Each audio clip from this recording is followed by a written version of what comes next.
ជំរាបសួរទៅដល់ប្រិមិត្តពុកម៉ែបងប្អូនកូនក្មួយទាំងអស់បាទនៅក្នុងបណ្ដាញសង្គមទាំងក្នុងប្រទេសនិងក្រៅប្រទេសជាទីរាប់អានស្របពេលដែលភ្លើងសង្គ្រាមរវាងរុស្ស៊ីនិងអ៊ុយក្រែនហាក់ដូចជាពុំទាន់មានតម្រុយនៃការចរចា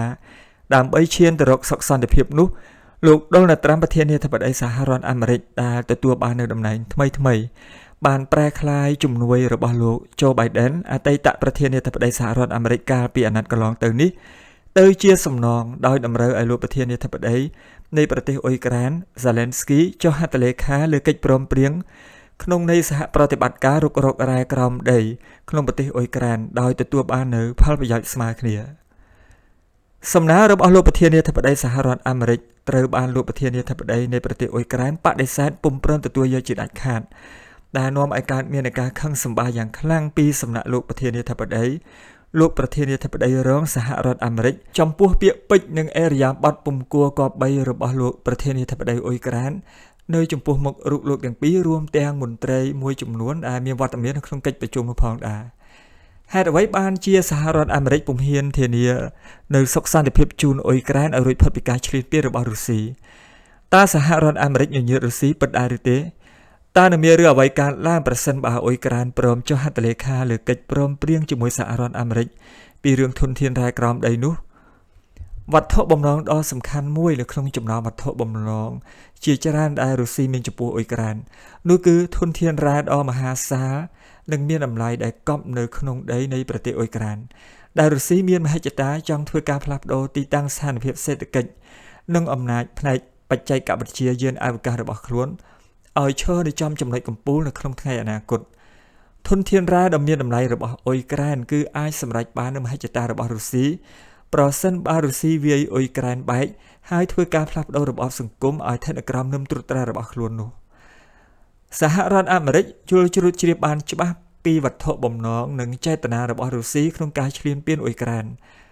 ដូច្នេះដើម្បីរារាំងរុស្ស៊ីមិនឲ្យសម្រេចបាននូវមហិច្ឆតាខាងលើនេះសហរដ្ឋអាមេរិកបានចូលខ្លួនមកធ្វើជាអ្នកផ្ដល់ជំនួយជួយដល់ប្រទេសអ៊ុយក្រែនធ្វើសង្គ្រាមជាមួយរុស្ស៊ីបានដោយបានចំណាយនូវធនធានយ៉ាងច្រើន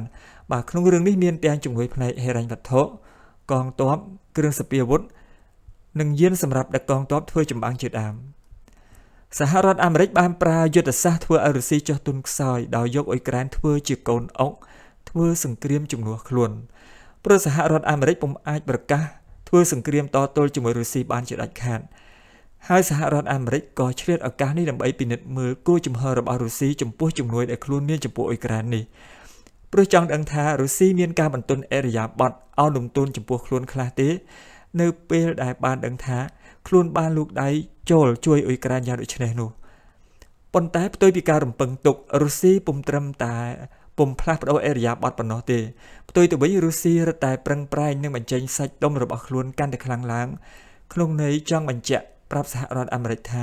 ខ្លួនពុំញាក់ជាមួយសហរដ្ឋអាមេរិកបន្តិចនោះឡើយរុស្ស៊ីហាក់ដូចជាបានយល់ជ្រួតជ្រាបច្បាស់អំពីចំណុចខ្សោយរបស់សហរដ្ឋអាមេរិកថាសហរដ្ឋអាមេរិកពុំហ៊ានធ្វើសង្គ្រាមតទល់ជាមួយខ្លួននោះឡើយ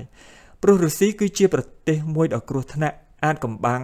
និងលាក់ទុកនៅគ្រឿងសព្វាវុធទំនើបពុំចាញ់សហរដ្ឋអាមេរិកប៉ុន្មាននោះឡើយ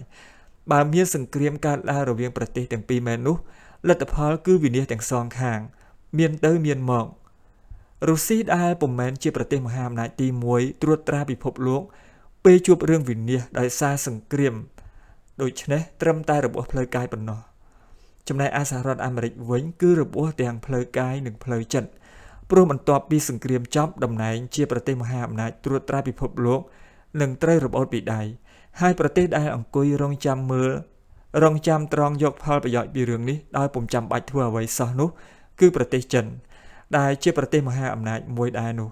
មានភាគរយច្រើននឹងចូលមកគ្រងតំណែងជាម្ចាស់ផែនដីមួយនេះដែលរឿងនេះគឺជាក្តីបារម្ភដ៏ធំបំផុតរបស់លោកប្រធានាធិបតីសហរដ្ឋអាមេរិកជាច្រើនជំនាន់មកហើយដូច្នេះហើយទើបធ្វើឲ្យសហរដ្ឋអាមេរិកមិនហ៊ានធ្វើសង្គ្រាមផ្ទាល់ជាមួយរុស្ស៊ីពុំមែនសហរដ្ឋអាមេរិកខ្លាចសាច់ដុំរបស់រុស្ស៊ីនោះទេតែសហរដ្ឋអាមេរិកខ្លាចរបបតំណែងជាប្រទេសគ្រប់គ្រងផែនដីនេះពីដៃនឹងបានទៅលើប្រទេសចិនដែលជាប្រទេសប្រជែងជាមួយខ្លួននិងកំពុងតែមានការរីកចម្រើនខ្លាំងផ្នែកយានអវកាសនេះតែប៉ុណ្ណោះរុស្ស៊ីយល់ច្បាស់ពីចំណុចខ្សោយរបស់សហរដ្ឋអាមេរិកពុំហ៊ានលោតជាមួយខ្លួន ហើយដូច្នេះហើយទើបរុស្ស៊ីធ្វើទង្វើហាក់ដូចជាផ្កើលនឹងសហរដ្ឋអាមេរិកកាន់តែខ្លាំងឡើងហើយរុស្ស៊ីក៏ហាក់មិនចង់ឲ្យសហរដ្ឋអាមេរិកបន្តតួនាទីរបស់ខ្លួនជាប្រទេសមហាអំណាចដឹកនាំពិភពលោកនេះតទៅទៀតដែរបើដូច្នេះជោគវាសនារបស់ប្រទេសអ៊ុយក្រែននឹងទៅជាយ៉ាងណាប្រសិនបើអ៊ុយក្រែនព្រមចុះហត្ថលេខាលើកិច្ចព្រមព្រៀងជាមួយសហរដ្ឋអាមេរិកពីរឿងប្រគល់រ៉ែក្រោមដីទៅឲ្យអាមេរិកវិនិយោគដោយបែងចែកផលប្រយោជន៍ស្មើគ្នានោះបើបែបនេះតើរុស្ស៊ីព្រមដែរឬក៏យ៉ាងណាចំពោះទស្សនៈរបស់ពុកម៉ែបងប្អូនកូនក្មួយផ្ទាល់វិញតើយល់ឃើញយ៉ាងណាដែរតើរុស្ស៊ីសប្បាយចិត្តនឹងការដែលបានឃើញសហរដ្ឋអាមេរិករួមទាំងបាទប្រធានាធិបតីនៃប្រទេសអ៊ុយក្រែនបានព្រមព្រៀងគ្នាចុះហត្ថលេខាលើកិច្ចព្រមព្រៀងដើម្បីប្រគល់ទឹកដីឲ្យសហរដ្ឋអាមេរិកធ្វើការរុករករ៉ែហើយបែងចែកផលប្រយោជន៍ឲ្យគ្នាទៅវិញទៅមកបាទរុស្ស៊ីដែលបានលះបង់ទាំងកម្លាំងកាយកម្លាំងចិត្តជាពិសេសរុស្ស៊ីបានធ្លាក់ចូលទៅក្នុងស្ថានភាពនយោបាយក៏ដូចជាស្ថានភាពសេដ្ឋកិច្ចកាន់តែអាប់អួរកាន់តែអាក្រក់ឡើងពីមួយថ្ងៃទៅមួយថ្ងៃ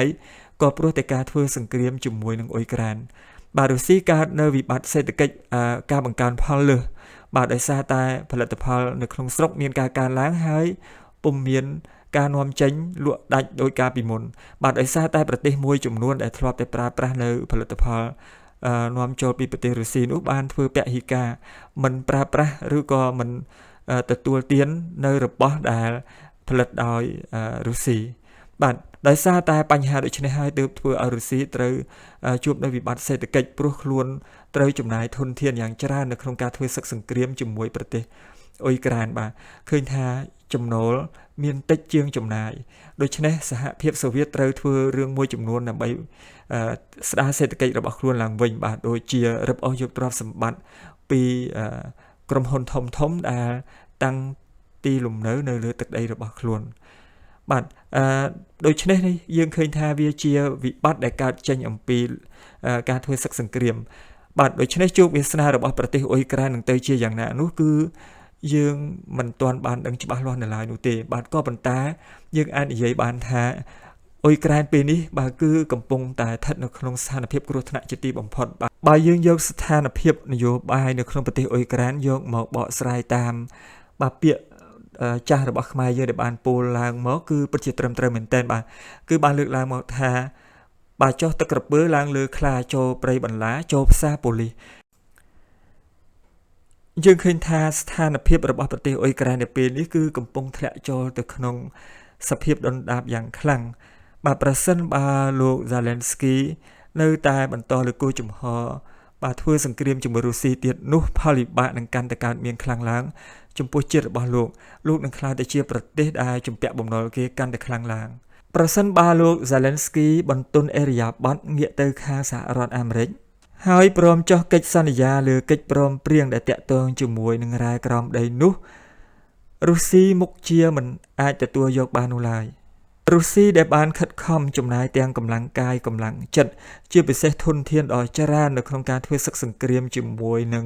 ប្រទេសអ៊ុយក្រែននោះគឺនៅក្នុងគោលបំណងដើម្បីយកទឹកដីរបស់អ៊ុយក្រែនមកគ្រប់គ្រងហើយនឹងទាញយករ៉ែនៅក្រោមដីដ៏មានតម្លៃនោះសម្រាប់យកទៅអភិវឌ្ឍសេដ្ឋកិច្ចជាតិរបស់គេក៏ដូចជាធ្វើឲ្យវិស័យយានអវកាសរបស់គេកាន់តែមានការរីកចម្រើនដល់ចំណុចកំពូល